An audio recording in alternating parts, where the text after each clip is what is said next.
Hi friends, ಎಲ್ಲರಿಗೂ ನಮಸ್ಕಾರ. ಎಲ್ಲರಿಗೂ ಶುಭ ದಿನವನ್ನು ಹೇಳ್ತಾ ಇವತ್ತು ನಾನು ರಾತ್ರಿ ಅನ್ನ ಮಿಕ್ಕಿದ್ರೆ ಅದನ್ನು ವೇಸ್ಟ್ ಮಾಡೋ ಬದಲು ಬಳಸ್ಕೊಂಡು ಹೇಗೆ ರೊಟ್ಟಿ ಮಾಡಬಹುದು ಅನ್ನೋದನ್ನು ತೋರಿಸ್ಕೊಡ್ತೀನಿ. ಎಷ್ಟೊಂದು ಅದ್ಭುತವಾಗಿ ಮೃದುವಾಗಿ ಬರುತ್ತೆ ಅನ್ನೋದನ್ನು ನಿಮಗೆ ತೋರಿಸ್ಕೊಡ್ತೀನಿ. ಎಷ್ಟು ಈಸಿಯಾಗಿ ಎಷ್ಟು ಬೇಗನೆ ಮಾಡಬಹುದು ಅನ್ನೋದನ್ನು ತೋರಿಸ್ಕೊಡ್ತೀನಿ. ಯಾರೆಲ್ಲ ಸಬ್ಸ್ಕ್ರೈಬ್ ಮಾಡ್ಕೊಂಡಿಲ್ಲ ದಯವಿಟ್ಟು ಸಬ್ಸ್ಕ್ರೈಬ್ ಮಾಡ್ಕೊಳ್ಳಿ ನನ್ನ ಚಾನಲನ್ನು. ನೋಡಿ, ನಾನು ಬಾಣಲೆಯನ್ನು ಇಟ್ಕೊಂಡಿದ್ದೀನಿ, ಗ್ಯಾಸ್ ಹಚ್ಕೊಂಡಿದ್ದೀನಿ. ಅದಕ್ಕೆ 1 ಗ್ಲಾಸ್ ನೀರನ್ನು ಹಾಕ್ಕೊಂಡಿದ್ದೀನಿ. ಹಾಗೆಯೇ ರುಚಿಗೆ ಬೇಕಾದಷ್ಟು ಉಪ್ಪನ್ನು ಹಾಕ್ಕೊಂಡಿದ್ದೀನಿ. ರಾತ್ರಿ ಅನ್ನ ಏನಿದೆ ಅದನ್ನು ಇದು ಸ್ವಲ್ಪ ನೀರು ಬಿಸಿಯಾಗಿ ಸಣ್ಣ ಕುದಿ ಬರ್ತಿದ್ದ ಹಾಗೆಯೇ ರಾತ್ರಿ ಅನ್ನ ಮಿಕ್ಕಿತ್ತಲ್ಲ ಅದನ್ನು ನಾನು ಹಾಕ್ಕೊಳ್ತಾ ಇದ್ದೀನಿ. ನಾನು 3 ಜನಕ್ಕೆ ಇಲ್ಲಿ ರೊಟ್ಟಿ ಬ್ರೇಕ್ಫಾಸ್ಟ್ ಮಾಡ್ತಾಯಿದ್ದೀನಿ. 3 ಜನಕ್ಕೆ ರೊಟ್ಟಿ ಮಾಡ್ತಾ ಇರೋದು. ನಾನು ರಾತ್ರಿ ಮಿಕ್ಕಿರೋವನ್ನು ನೋಡಿ, ಇದು ಸಣ್ಣದಾಗಿ ಒಂದು ಕುದಿ ಬಂದಿದೆ ನೀರು. ಅದಕ್ಕೆ ರಾತ್ರಿ ಮಿಕ್ಕಿರುವಂತಹ ಅನ್ನವನ್ನು ನಾನು ಇದಕ್ಕೆ ಹಾಕ್ಕೊಳ್ತಾ ಇದ್ದೀನಿ. ಹಾಕಿಬಿಟ್ಟು ಚೆನ್ನಾಗಿ ಮಿಕ್ಸ್ ಮಾಡಿ ಈ ನೀರಲ್ಲಿ ಚೆನ್ನಾಗಿ ಕುದಿಲಿಕ್ಕೆ ನಾನು ಅದನ್ನು ಬಿಡ್ತೀನಿ. ಅದಕ್ಕೆ ಕವರ್ ಮಾಡಿ ಮುಚ್ಚಿ ಇಡ್ತೀನಿ. ಇಟ್ಟು ಒಂದು 10 ನಿಮಿಷಗಳ ಕಾಲ ಚೆನ್ನಾಗಿ ಅದು ಕುದಿಬೇಕು. ಅನ್ನ ಮೃದುವಾಗಿ ಬರಬೇಕು. ಆ ಹದಕ್ಕೆ ಬರೋವರೆಗೂ ಬಿಟ್ಕೊಳ್ಳಿ. ನೋಡಿ, ಇದೊಂದು 5 ನಿಮಿಷ ಚೆನ್ನಾಗಿ ಇದು ಅನ್ನ ಮೃದುವಾಗಿದೆ. ಸ್ವಲ್ಪ ಹಿಡಿಯೋ ಥರ ಆಗಿದೆ, ಆದರೆ ಹಿಡಿಯೋದಿಲ್ಲ ಅದು ಚೆನ್ನಾಗಿ. ಆ ರೀತಿ ಅಲ್ಲಿವರೆಗೂ ಬೇಯಿಸಬೇಕು. ನೀರು ಚೆನ್ನಾಗಿ ಆಡ್ಕೊಂಡು ಹಿಡಿಯೋ ಥರ ಅನಿಸ್ಬೇಕು. ಅಲ್ಲಿವರೆಗೂ ಬೇಯಿಸಿ ಅದಾದಮೇಲೆ ನಾನು ಅದೇ ಕಪ್ಪಲ್ಲಿ 1 ಕಪ್ಪಷ್ಟು ಅಕ್ಕಿ ಹಿಟ್ಟನ್ನು ಹಾಕ್ಕೊಳ್ತಾ ಇದ್ದೀನಿ. ಅಕ್ಕಿ ಹಿಟ್ಟು ಹಾಕಿ ತುಂಬ ಏನು ಮಿಕ್ಸ್ ಮಾಡಬೇಡಿ, ಲೈಟಾಗಿ ಸ್ವಲ್ಪ ಮಿಕ್ಸ್ ಮಾಡಿ. ಮತ್ತು ಇನ್ನೊಂದು ಸ್ವಲ್ಪ 1/4 ಕಪ್ಪಷ್ಟು ಹಾಕ್ಕೊಂಡೆ.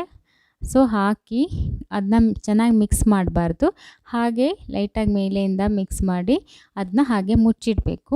ಮುಚ್ಚಿಟ್ಟು ಒಂದು 5 ನಿಮಿಷ ಅಥವಾ 10 ನಿಮಿಷ ಹಾಗೆ ಬಿಡಬೇಕು. ಫುಲ್ ಕವರ್ ಮಾಡಿರಬೇಕು, ಎಲ್ಲೋ ಗ್ಯಾಪ್ ಇರಬಾರ್ದು, ಗ್ಯಾಸ್ ಹೊರಗಡೆ ಬರೋ ಥರ. ಇವಾಗ ಅದು ಲೈಟಾಗಿ ಸಿಮ್ಮಲ್ಲಿಟ್ಟಿರಿ ಗ್ಯಾಸನ್ನು. ಇವಾಗ ಜೊತೆಗೆ ನಾನು ಒಂದು ಕಡೆ ತವ ಕೂಡ ಬಿಸಿ ಆಗಲಿಕ್ಕೆ ಗ್ಯಾಸ್ ಹಚ್ಚಿ ಇಟ್ಕೊಂಡಿದ್ದೀನಿ. ಇವಾಗ ಅದು ಒಂದು 10 ನಿಮಿಷ ಹಾಗೆ ಬಿಟ್ಟಿದ್ದೀನಿ ನಾನು ಸಿಮ್ಮಲ್ಲಿ ಗ್ಯಾಸನ್ನು ಇಟ್ಟು. ಇವಾಗ ಓಪನ್ ಮಾಡಿ ನೋಡ್ತೀನಿ, ಈ ರೀತಿಯಾಗಿರುತ್ತೆ ಅದು. ಇದನ್ನ ಇವಾಗ ನಾವು ಚೆನ್ನಾಗಿ ಮಿಕ್ಸ್ ಮಾಡ್ಕೊಳ್ಳೋದ್ರಿಂದ ತುಂಬ ಚೆನ್ನಾಗಿ ಒಂದು ಹದಕ್ಕೆ ಬರುತ್ತೆ ರೊಟ್ಟಿ ಹಿಟ್ಟು. ಒಂದು ವೇಳೆ ಇದಕ್ಕೆ ಏನು ಹದದಲ್ಲಿದೆ ಇವಾಗ ಇದನ್ನೇ ಮಿಕ್ಸ್ ಮಾಡ್ಕೋಬೇಕು. ಸ್ವಲ್ಪ ಹಿಟ್ಟು ಹಾಕಬೇಕು ಅಂತ ಅನಿಸುತ್ತೆ, ಯಾಕಂತ ಹೇಳಿದ್ರೆ ಮೃದುವಾಗಿ ಕಾಣಿಸುತ್ತೆ. ಆದರೆ ಹಿಟ್ಟನ್ನು ನಾವು ತಟ್ಟುವಾಗ ತಟ್ಟಲಿಕ್ಕೆ ಚೆನ್ನಾಗಾಗತ್ತೆ. ಅದಕ್ಕೆ ನಾವು ಇವಾಗಲೇ ಹಾಕ್ಕೋಬಾರ್ದು. ಹಾಕ್ಕೊಂಡ್ರೆ ರೊಟ್ಟಿ ಗಟ್ಟಿಯಾಗಿಬಿಡುತ್ತೆ. ಈ ರೀತಿ ಮುಟ್ಟು ನೋಡಿದವಾಗ ಮೃದು ಅಂತ ಅನಿಸ್ಬೇಕು, ತುಂಬ ಮೆತ್ತಗಿದೆ ಅಂತ.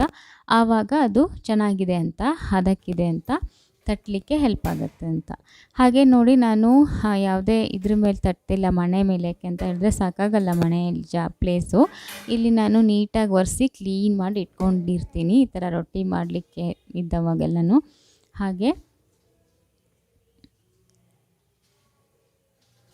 ನೋಡಿ, ನಾನು ಬೇಯಿಸಿಟ್ಕೊಂಡಿದ್ದೆ ಅಲ್ಲ ಹಿಟ್ಟನ್ನು ರೈಸಿಗೆ ಹಾಕಿಬಿಟ್ಟು ಅದನ್ನು ಇಲ್ಲಿ ಹಾಕ್ಕೊಳ್ತಾ ಇದ್ದೀನಿ. ಏಕೆಂತೇಳಿ ಸ್ವಲ್ಪ ತಣ್ಣಗಾಗಲಿ ಅಂತ ಸ್ವಲ್ಪ ಅಗಲ ಸ್ಪ್ರೆಡ್ ಮಾಡ್ಕೊಳ್ತಾ ಇದ್ದೀನಿ. ಇದನ್ನ ಸ್ವಲ್ಪ ಆರ್ಲಿಕ್ಕೆ ಬಿಡ್ತಾ ಇದ್ದೀನಿ. ನನಗೆ ಸ್ವಲ್ಪ ಬಿಸಿ ಮುಟ್ಟಿ ಅಭ್ಯಾಸ ಇದೆ. ನಾನು ಇದನ್ನೇ ಇವಾಗ ಒಂದು ಬೌಲ್ಗೆ ನೀರು ಹಾಕ್ಕೊಳ್ತೀನಿ ನಾನು. ಯಾಕೆಂತೇಳಿದ್ರೆ ನೀರು ಮುಟ್ಕೊಳ್ತಾ ಇದನ್ನು ಇದು ನಾದ್ಕೊಳ್ಬೇಕಾಗತ್ತೆ. ನೋಡಿ, ಈ ಥರ. ನಾನು ಈ ಥರ ಮಾಡಿಕೊಂಡು ನಾದ್ಕೊಳ್ತೀನಿ. ನೀವು ಹೀಗೆ ಮಾಡ್ಕೊಳ್ಳಿ. ಬಿಸಿ ಮುಟ್ಟೋಕ್ಕೆ ಅಭ್ಯಾಸ ಇಲ್ಲದೆ ಇರೋರು ಸ್ವಲ್ಪ ಆರ್ಲಿಕ್ಕೆ ಬಿಡಿ, ಆರಿದ ಮೇಲೆ ನಾದ್ಕೊಳ್ಳಿ. ನಾನು ಯಾಕೆ ಬಿಸಿ ಮಾಡ್ಕೋತೀನಿ ಅಂದರೆ ಬಿಸಿಯಲ್ಲೇ ನಾದ್ಕೊಳ್ಳೋಕ್ಕೆ ತುಂಬ ಚೆನ್ನಾಗಾಗುತ್ತೆ, ಈಸಿಯಾಗಿ ಬೇಗನೆ ಆಗುತ್ತೆ. ನೋಡಿ, ಇವಾಗ ನಾನು ಸ್ವಲ್ಪನೇ ಹಿಟ್ಟನ್ನು ಮಿಕ್ಸ್ ಮಾಡ್ಕೋತಾ ಇದ್ದೀನಿ. ಒಂದು ಹದಕ್ಕೆ ತಟ್ಟೋಕ್ಕೆ ಬರೋವರೆಗೂ ನಾವು ಹಿಟ್ಟನ್ನು ಮಿಕ್ಸ್ ಮಾಡ್ಕೊಳ್ಬಹುದು. ತುಂಬ ಮೃದು ಅಂತ ಅನಿಸಿದ್ರೆ, ಅಂಟಂಟು ಅಂತ ಅನಿಸಿದ್ರೆ ಸ್ವಲ್ಪ ಹಿಟ್ಟನ್ನು ಮಿಕ್ಸ್ ಮಾಡ್ಕೊಂಡವಾಗ ಅಂಟನ್ಸಲ್ಲ, ಒಂದು ಹದಕ್ಕೆ ಬರುತ್ತೆ. ಇದು ಸ್ವಲ್ಪ ಅಂಟಿದೆ, ನಾನು ಅದಕ್ಕೆ ಸ್ವಲ್ಪ ಹಿಟ್ಟನ್ನು ಮಧ್ಯದಲ್ಲಿ ಆ್ಯಡ್ ಮಾಡ್ಕೊಳ್ತಾ ಅದನ್ನು ನಾದ್ಕೊಳ್ತಾ ಇದ್ದೀನಿ. ಹಾಗೆ ನೀವು ಮಾಡ್ಕೊಳ್ಳಿ. ಸೊ ಇವಾಗ ಇದು ಸ್ವಲ್ಪ ಹೊತ್ತು ನಾದ್ಕೊಳ್ಳೇಬೇಕು ಚೆನ್ನಾಗಿ, ಏಕೆಂದರೆ ಅನ್ನವನ್ನು ಹಾಕಿ ಬೇಯಿಸಿರ್ತೀವಲ್ಲ, ಅದಕ್ಕೆ ಅದು ಚೆನ್ನಾಗಿ ನಾದಿದ್ರೆ ರೊಟ್ಟಿ ತಟ್ಟಲಿಕ್ಕೆ ಚೆನ್ನಾಗಿ ಬರುತ್ತೆ. ಇವಾಗ ನಾನು ಅದನ್ನು 3 ಭಾಗವಾಗಿ ಮಾಡಿ ಇಟ್ಕೊಳ್ತೀನಿ. ಇವಾಗ ನಾನು ಮೊದಲನೇ ರೊಟ್ಟಿಯನ್ನು ನಿಮಗೆ ಯಾವ ರೀತಿ ತಟ್ಟೋದು ಅಂತ ತೋರಿಸ್ಕೊಡ್ತೀನಿ. ಒಂದೇ ಸಲಕ್ಕೆ ರೊಟ್ಟಿನ ನೀಟಾಗಿ ತಟ್ಟಕ್ಕೆ ಬರಲ್ಲ, ಒಂದೊಂದು ಸಲ ಗೊತ್ತಿಲ್ಲದೆ ಇರೋರಿಗೆ. ಅದನ್ನ ಅಭ್ಯಾಸ ಆಗುತ್ತೆ, ನಿಧಾನ ನೀವು ಮಾಡ್ಕೊಳ್ಳಿ. ಒಂದು 4-5 ಸಲ ನೀವು ರೊಟ್ಟಿ ಮಾಡಿದ್ರಿ ನಿಮಗೆ ರೂಢಿ ಆಗಿಬಿಡತ್ತೆ, ತಟ್ಟೋದು ಹೇಗೆ ಅಂತ ಗೊತ್ತಾಗುತ್ತೆ. ಒಂದು ವೇಳೆ ನನಗೆ ಗೊತ್ತಿಲ್ಲ ಅಂತ ಹೇಳೋರು ಪ್ಲಾಸ್ಟಿಕ್ ಹಾಕ್ಕೊಂಡು ಅದ್ರ ಮೇಲೆ ತಟ್ಕೊಳ್ಬಹುದು. ಸೊ ಈ ರೀತಿಯಾಗಿ ಮಧ್ಯದಲ್ಲಿ ಸ್ವಲ್ಪ ಹಿಟ್ಟು ತೆಗಿತಿದ್ದೀನಿ, ಯಾಕೆಂದರೆ ಅದು ಜಾಸ್ತಿ ಆಗಿಬಿಡುತ್ತೆ.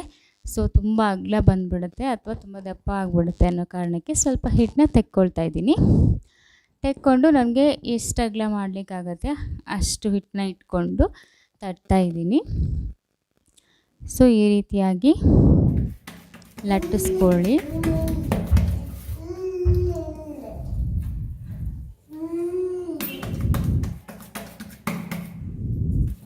ಸ್ವಲ್ಪ ಹರಿದಿರೋ ಥರ ಅನಿಸುತ್ತೆ, ಏನು ಪರವಾಗಿಲ್ಲ, ಅದು ತಟ್ತಾ ಸರಿ ಹೋಗುತ್ತೆ. ಸೊ ಈ ಥರ ತಟ್ಕೊಳ್ಳೋದು, ನೀರು ಹಾಕ್ಕೊಳ್ತಾ ತಟ್ಟಬೇಕು. ಅಡಿಗಡೆ ನೀರು ಹಾಕ್ಕೊಂಡ್ರೆ ಅದು ಅಂಟ್ಕೊಂಡಿಲ್ಲ ಅಂದರೆ ಹರಿಯೋದಿಲ್ಲ, ಇಲ್ಲಾಂದರೆ ಅಂಟ್ಕೊಳ್ಬಿಡತ್ತೆ, ಅಡಿಗಡೆ ಹರಿಯುತ್ತೆ. ಸೊ ಹಾಗಾಗಿ ನೀರು ಹಾಕ್ಕೊಳ್ತಾ, ನೀರನ್ನು ಮುಟ್ಕೊಳ್ತಾ ನೀರು ಮುಟ್ಟಿ ಆ ಥರ ಮಾಡ್ಕೊಳ್ತಾ ಇದ್ದೀನಿ ನಾನು. ಸೊ ಆ ಥರ ಮಾಡಿಕೊಂಡ್ರೆ ತಟ್ಟಿದವಾಗ ಮೇಲೆ ಎದ್ದು ಬರುತ್ತೆ ಮೇಲೆ ಅಂತ. ಸೊ ಹಾಗಾಗಿ ನೀರು ಹಾಕ್ಕೊಳ್ತಾ ತಟ್ಕೊಳ್ಳೋದು. ನಾವೆಲ್ಲ ಪ್ಲಾಸ್ಟಿಕ್ಸ್ ಎಲ್ಲ ಯೂಸ್ ಮಾಡಿ ರೊಟ್ಟಿ ಮಾಡಲ್ಲ, ಇದೇ ರೀತಿ ಕೈಯಲ್ಲೇ ರೊಟ್ಟಿ ಮಾಡೋವಂಥದ್ದು. ನಮ್ಮ ಕಡೆ ಇದು ಸಂಪ್ರದಾಯ. ಒಂದು 10-12 ವರ್ಷ ಆಯಿತು ಅಂದರೆ ಹೆಣ್ಮಕ್ಳಿಗೆ ರೊಟ್ಟಿ ಸುಡೋದು ಕಲಿಸ್ಬಿಡ್ತಾರೆ. ಸೊ ಹಾಗಾಗಿ ನಾವು ಅದು ರೂಢಿಯಾಗಿದೆ. ಸೊ ಈ ಥರ ತಟ್ಕೊಳ್ಳೋದು. ಎಷ್ಟು ತೆಳ್ಳಗೆ ಬೇಕಾದರೂ ನಾವು ಮಾಡ್ಕೋಬೋದು. ನನಗಿದು ಸ್ವಲ್ಪ ಅರ್ಜೆಂಟ್ ಇದೆ, ಬ್ರೇಕ್ಫಾಸ್ಟ್ ರೆಡಿ ಮಾಡ್ತಾಯಿದ್ದೀನಿ ಅಣ್ಣನಿಗೆ. ಇಲ್ಲ ಅಂದರೆ ತುಂಬ ತೆಳ್ಳಗೆ ತಟ್ಟಿ ತೋರಿಸ್ತಿದ್ದೆ ನಿಮಗೆ. ತುಂಬ ತೆಳು, ಎಷ್ಟು ಬೇಕಾದರೂ ತೆಳು ತಟ್ಟಬಹುದು. ಇದು ಹಿಟ್ಟು ಸಹ ಸ್ಮೂತಾಗಿರುತ್ತೆ, ಹಾಗಾಗಿ ಎಷ್ಟು ಬೇಕಾದರೂ ತೆಳ್ಳಗೆ ತಟ್ಬೋದು. ಹಾಗೆ ನೋಡಿ, ಈ ಥರ ಹಾಕುವಾಗೆಲ್ಲ ಹರಿಯೋ ಸಾಧ್ಯತೆ ಇರುತ್ತೆ, ಆದರೆ ಸ್ವಲ್ಪ ನೀರು ಮುಟ್ಕೊಂಡು ಇದು ಮಾಡಿದ್ರೆ ಸರಿಯಾಗುತ್ತೆ. ಸೊ ಆ ರೀತಿ ನೀವು ಮಾಡ್ಕೋಬಹುದು. ಏನು ಇದು, ಈ ಥರ ನೀರು ಮುಟ್ಟಿ ಮೇಲ್ಗಡೆ ಪ್ರೆಸ್ ಮಾಡಿದ್ರೆ ಸರಿ ಆಗಿಬಿಡುತ್ತೆ ಅದು. ಸೊ ನಾನು ಆ ರೊಟ್ಟಿನ ಬೇಯಲಿಕ್ಕೆ ಇಟ್ಟಿದ್ದೀನಿ. ಹಾಗೆ ಇನ್ನೂ ಒಂದು ರೊಟ್ಟಿನ ಮಾಡ್ಕೊಳ್ತಾ ಇದ್ದೀನಿ. ಈ ಥರ ಚೆನ್ನಾಗಿ ನಾದೋದ್ರಲ್ಲಿ ಅಷ್ಟೇ ಇರೋದು. ಚೆನ್ನಾಗಿ ನಾದ್ವಿ ನಾವು, ಒಂದು ಹದಕ್ಕೆ ಹಿಟ್ಟನ್ನ ಚೆನ್ನಾಗಿ ನಾದಿ ಒಣ ಹಿಟ್ಟು ಹಾಕ್ಕೊಳ್ತಾ ಚೆನ್ನಾಗಿ ನಾದ್ಬಿಟ್ಟು ಮೃದು ಮಾಡಿಟ್ಕೊಂಡ್ವಿ ಅಂದರೆ ತುಂಬ ಚೆನ್ನಾಗಿ ಬರುತ್ತೆ. ತಟ್ಟೋಕ್ಕೆ ಬಂದರೆ ಆಗೋಯ್ತು, ರೊಟ್ಟಿ ಆಯಿತು ಅಂತಲೇ. ತಟ್ಟೋದಷ್ಟೇ ಇರೋದು. ನೀರು ಮುಟ್ಕೊಳ್ತಾ ಈ ಥರ ತಟ್ಕೊಂಡು ಹೋಗೋದು. ಸ್ವಲ್ಪ ಕೈ ಹಾಕಿ ಎತ್ಕೊಳ್ಳೋದು, ಮತ್ತೆ ಉಲ್ಟಾ ಹಾಕ್ಕೊಂಡು ಮತ್ತೆ ತಟ್ಟೋದು. ಅಂದರೆ ರೊಟ್ಟಿಯನ್ನು ಉಲ್ಟಾ ಹಾಕ್ಕೊಳ್ಳೋದಲ್ಲ, ಅದನ್ನ ತಿರ್ಸಿ ಹಾಕ್ಕೊಂಡು ತಟ್ಟೋದು. ಒಂದೇ ಕಡೆಯೇ ತಟ್ಟಬೇಕು, ಉಲ್ಟಾ ಹಾಕ್ಕೊಳ್ಳೋಕೆ ಹೋದರೆ ಹರ್ಕೊಂಡು ಹೋಗ್ಬೋದು. ಸೊ ಹಾಗಾಗಿ ಈ ಥರ ಮಾಡ್ಕೊಳ್ಳಿ. ಇದು ಅನ್ನ ಹಾಕಿರೋದ್ರಿಂದ ತುಂಬ ಸುಲಭವಾಗಿ ಬರುತ್ತೆ. ನಮ್ಮಲ್ಲೆಲ್ಲರೂ ಹಾಗೆ ಡೈರೆಕ್ಟಾಗಿ ಅನ್ನಕ್ಕೆ ಹಿಟ್ಟು ಹಾಕ್ಕೊಂಡು ಚೆನ್ನಾಗಿ ನಾದಿ ರೊಟ್ಟಿ ತಟ್ತಾರೆ. ಆದರೆ ನಾನು ಈ ಥರ ಬೇಯಿಸ್ಬಿಟ್ಟೇ ಮಾಡೋದು. ಸ್ವಲ್ಪ ಈಸಿ ಆಗುತ್ತೆ, ಆಮೇಲೆ ಬೇಗ ಆಗುತ್ತೆ, ಕೈ ನೋವೇನು ಬರಲ್ಲ ಅಂತ, ತುಂಬ ಸುಲಭವಾಗಿ ಮಾಡ್ಕೋಬೋದು ಅಂತ ನಾನು ಈ ಥರ ಮಾಡೋದು. ಹಾಗೆ ಈ ಥರ ರೊಟ್ಟಿ ಮಾಡಿಕೊಂಡ್ರೆ ಚಿಕನ್ ಕರಿ, ಮಟನ್ ಕರಿ, ಅದೇ ಚಿಕನ್ ಸಾರು ಅಥವಾ ಮಟನ್ ಸಾರು, ಮೀನು ಸಾರು ಏನಾದರೂ ಇದ್ದರೆ, ಅಥವಾ ಸ್ಪೆಷಲಾಗಿ ಏನಾದರೂ ತರಕಾರಿ ಸಾಂಬಾರು, ತರಕಾರಿ ಕರಿ ಯಾವುದಾದ್ರೂ ಇದ್ದರೆ, ಎಗ್ ಕರಿ ಏನೇ ಇದ್ರೂ ತುಂಬ ರುಚಿಯಾಗಿ ಬರುತ್ತೆ. ಅದಕ್ಕಿಂತ ಹೆಚ್ಚಾಗಿ ಕೊಕೊನಟ್ ಚಟ್ನಿ, ನಮ್ಮ ಸೈಡ್ ಮಾಡುವಂಥ ಕೊಕೊನಟ್ ಚಟ್ನಿ ಇರಬೇಕು, ತುಂಬ ರುಚಿಯಾಗಿರುತ್ತೆ. ಸೊ ಈ ಥರ ನೀವು ತಟ್ಕೊಳ್ಳೋದು. ಹಾಗೆ ನಮ್ಮ ಶಿವಮೊಗ್ಗ ಸೈಡ್ ಎಲ್ಲ ಜನಗಳಿಗೂ ರೊಟ್ಟಿ ಅಂದರೆ ತುಂಬಾ ಇಷ್ಟ. ಏನಾದರೂ ಸ್ಪೆಷಲ್ ಇದ್ದರೆ ರೊಟ್ಟಿ ಮಾಡಲೇಬೇಕು. ಸೊ ಆ ಥರ. ಸೊ ಇದು ಸಹ ಆಗಿದೆ, ನಾನು ತಟ್ಕೊಂಡಿದ್ದೀನಿ. ಈ ರೊಟ್ಟಿ ಕೂಡ ರೆಡಿಯಾಗಿದೆ. ಅದು ಸುತ್ತ ಯಾಕೆ ಹಾಗೆ ಮಾಡ್ತೀವಿ ಅಂದರೆ ರೌಂಡಾಗಿ ಬರಲಿ ಅನ್ನೋ ಕಾರಣಕ್ಕೆ ಸುತ್ತ ಆ ರೀತಿ ಮಾಡ್ಕೊಳ್ತೀವಿ. ಸೊ ಆ ರೀತಿ ಮಾಡ್ಕೊಳ್ಳಿ, ಹರಿದಿದ್ದು ಸಹ ಸರಿಯಾಗುತ್ತೆ. ನೋಡಿ, ಒಂದು ತಟ್ಟೆ ಮೇಲೆ ನಾನು ತಟ್ಟೆನ ಉಲ್ಟಾ ಇಟ್ಕೊಂಡು ಅದಕ್ಕೆ ನಾನು ಹಾಕ್ಕೊಂಡು ಇಟ್ಕೊಳ್ತಾ ಇದ್ದೀನಿ.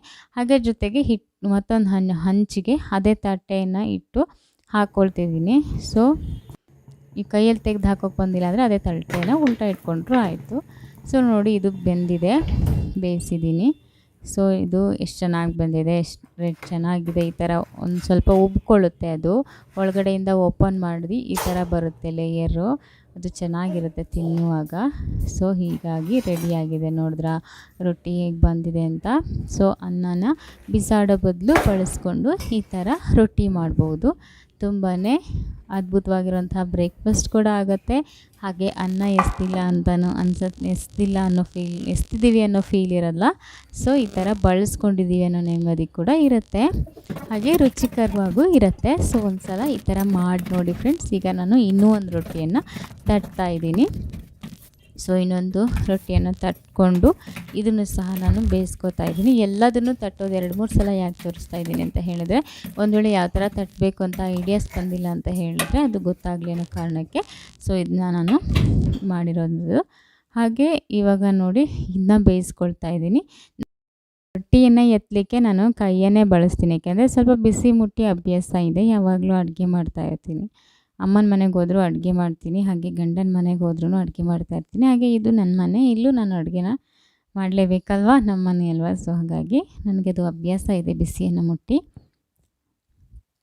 ಸೊ ನೋಡಿ ಇದು ಎಷ್ಟು ಚೆನ್ನಾಗಿ ಆಗಿದೆ, ರೊಟ್ಟಿ ರೆಡಿ ಆಗಿದೆ. ಇನ್ನೂ ಒಂದು ರೊಟ್ಟಿನ ನಾನು ತಟ್ಟಿಟ್ಕೊಂಡಿದ್ದೀನಿ ಆ ರೊಟ್ಟಿ ಬೇಯೋದ್ರೊಳಗಡೆ. ಸೊ ಅದನ್ನು ನಾನು ಬೇಯಿಸ್ಕೊಳ್ತೀನಿ. ಸೊ ಕೈಯಲ್ಲಿ ತೆಗೆದು ಈ ರೀತಿ ಹಾಕ್ಕೊಳ್ಬಹುದು, ಹರಿಯೋದಿಲ್ಲ.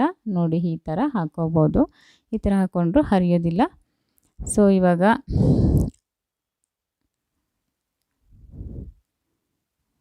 ಎಸ್, ನೋಡಿದ್ರಲ್ಲ ಫ್ರೆಂಡ್ಸ್ ರೊಟ್ಟಿನ ಹೇಗೆ ಮಾಡೋದು ಅಂತ. ನಮ್ಮ ಸೈಡಲ್ಲಿ ಈ ರೀತಿಯಾಗಿ ನಾವು ರೊಟ್ಟಿನ ಮಾಡ್ಕೊಳ್ತೀವಿ. ಇದ್ರ ಜೊತೆಗೆ ಇನ್ನು ಬರೀ ಹಿಟ್ಟಿನ ರೊಟ್ಟಿನ ಮಾಡೋದನ್ನು ತೋರಿಸ್ಕೊಡ್ತೀನಿ, ಅದು ಇನ್ನೂ ಅದ್ಭುತವಾಗಿ ಬರುತ್ತೆ.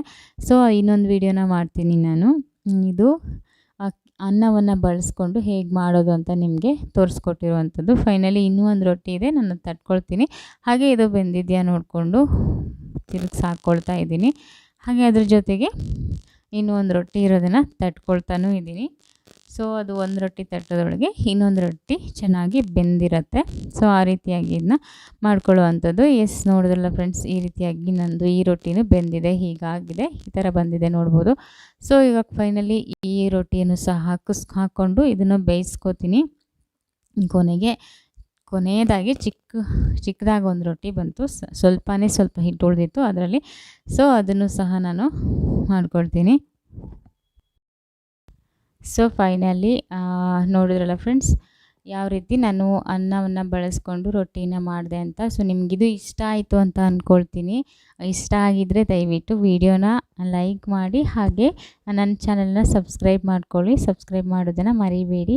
ಅದ್ರ ಜೊತೆಗೆ ಬೆಲ್ಲೈಕನನ್ನು ಪ್ರೆಸ್ ಮಾಡಿ, ನಾನು ಹಾಕುವಂಥ ಪ್ರತಿಯೊಂದು ವೀಡಿಯೋಸು ನಿಮ್ಮ ಬಂದು ತಲುಪತ್ತೆ ಅಂತ ಹೇಳ್ತಾ,